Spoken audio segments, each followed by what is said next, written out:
Hey YouTube, it's Alicia Burton. I have a WWE Raw is War 25th anniversary recap.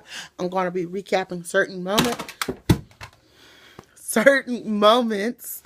So without further ado, let's get started. All right. Now, one of the matches I was very enthusiastic of seeing. One of my favorite moments of seeing tonight was the following. It was a great show. So the first female match of the night, and I was so happy to see it.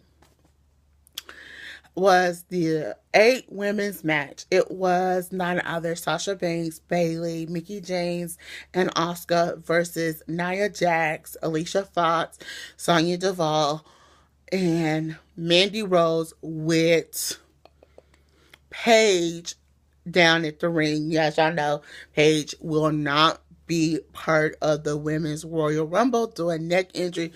She just need to go on and retire. That's my opinion. But yeah, so that match was a pretty of a good match, but team Sasha, Bayley, Mickie, and Asuka end up winning. So after the match, I would not thought Asuka would have did this. Asuka literally attacked Mickie James, Bayley, and Sasha. I'm gonna say your two front runners might just be none other than Asuka and Nia Jax. Yeah, that's going to be that. Okay, I'm not going to talk about the Intercontinental title belt. I'm just not going to cost myself no YouTubers. Not going to talk about that. Let's just say, move along.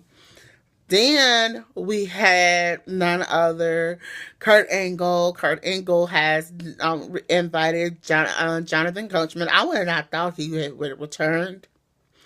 That's just me. I just thought with his issues and stuff, I just thought he would not have returned. So yeah, that was a pretty interesting room. You got Teddy Long coming in. You got father something. Everybody start coming in, and then all of a sudden, Boogeyman come in. They all stand there. Kurt Angle's like, he's like smiling, and I go, and I wanted to jump through that in there. Jump through the TV and slap the piss out of Kurt Angle, and he's just smiling. And I said, Kurt, and I'm going to myself, saying to myself, Kurt, this is a guy you supposed to be afraid of. Kurt, I'm like trying to figure out why Kurt Angle ain't acting afraid. So that's that. So it was kind of funny. And then it was kind of cool to see Jerry the King Lawler and Jim Ross, commentary the night. That was back and forth in Brooklyn, New York, and Manhattan, New York. Brooklyn, New York, and Manhattan, New York. So it was kind of cool to see that. So in the Brooklyn, New York, you have Jerry the King Lawler and Jim Ross. So in the Manhattan of New York, where the rest of them was, you have none other Michael Cole, Corey Graves, and Booker T. Now, I am looking forward to the men's I'm looking forward to the men's Royal Rumble, but I'm looking forward to the very first women's Royal Rumble. And one of my favorite segments I'm going to get to in just a minute. And they were doing the whole evening. They were showing video. We had the Peach Show was back. None other Christian Cage is back. I mean, that was just crazy. And then there was a moment with Mark Henry and the Godfather. So, I mean, it was just so that part was just so hilarious. And Mark Henry said, hi, and he like kissed her hand. He go, nah, brother. Nah, this is my wife. Mark Henry like doing this like, shh, like, Damn. So then one of my favorite moments, I kept going back to this, was this card game with the Acolytes. If you don't remember the Acolytes, you should be ashamed of yourself. Ron Simmons and JBL, okay, Bradshaw, John Bradshaw.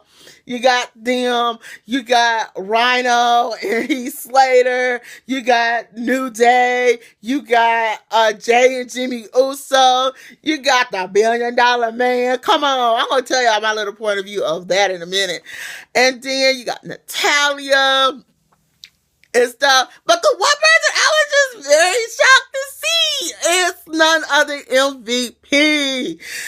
And yeah, Titus O'Neil and all of them. And I just like, whoa. And then I just feel like MVP should stay for one more week and confront Titus O'Neil and Apollo Crews about, hey, let me be your manager. She could just be your little flunky. You know, I mean, they could do a little bit much better with them. Titus on them has done so good the past few weeks, and I promise y'all, I will get back on my black. I'm not completely through with my black wrestlers I'm going to mention, but I promise y'all I will get back on that. But that was just hell of a good. Now, one of the favorite moments, I want to talk about the ending moment before I talk about a good female moment they had tonight. So, one of the moments, I think, the moment we end up just got through seeing was none other. You have Kurt Angle in the security, but then you have some of the current superstars there. I like, okay, that's pretty good. That's pretty good.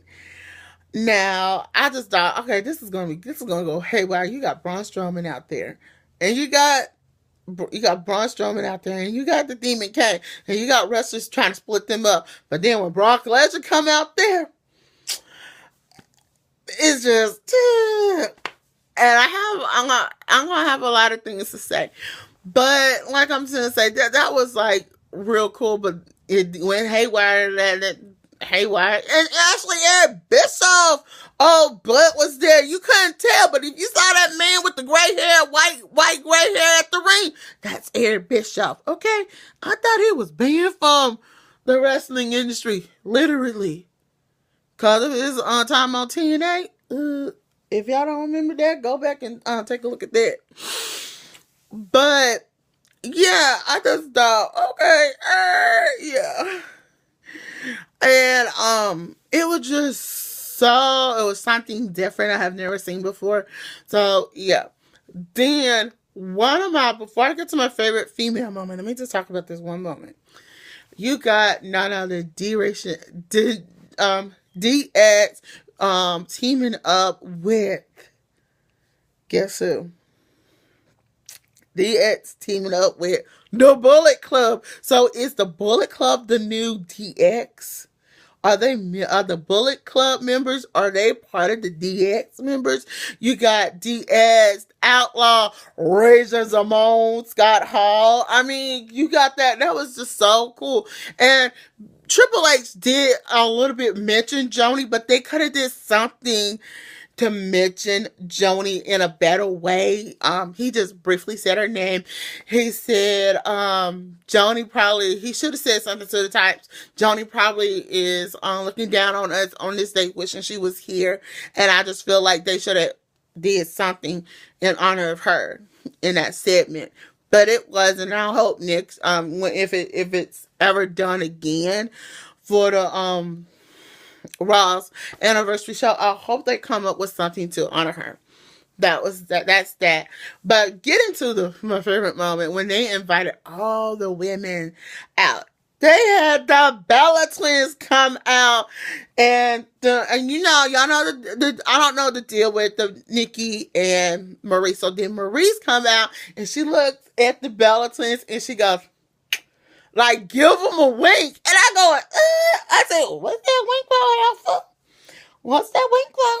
So then, who comes out? Lydia Garcia, Maria, Tori Wilson, Kelly, Jacqueline, who I'm missing? They had a lot of the ones that I'm mentioning. Terry Runnels, last but not least, Trish Stratus. Okay. And Maria Kanellis. So we all know Maria Kanellis and Maurice cannot participate in the Women's Royal Rumble. So that X out too. Okay. Why they doing that and they have Jacqueline on that stage? Okay, Lydia Garcia had a right to be on that stage. Michelle McCool. I felt like when Michelle McCool came out, Layla should have came out as well. Jazz should have came out as well. But I think they might be our surprises for Sunday. That's just me. But y'all, I enjoyed the show tonight. But in the question of the night, to celebrate the Raw 25th anniversary. Excuse me, y'all. Out of all of them being they had the return tonight, who would you will want to see come back permanently as part of the new WWE? Who would you want to see come back as part of the new WWE? Until then, y'all, I'm Alicia Burton. Don't forget to thumbs up this video, comment below, and subscribe to my channel. Bye.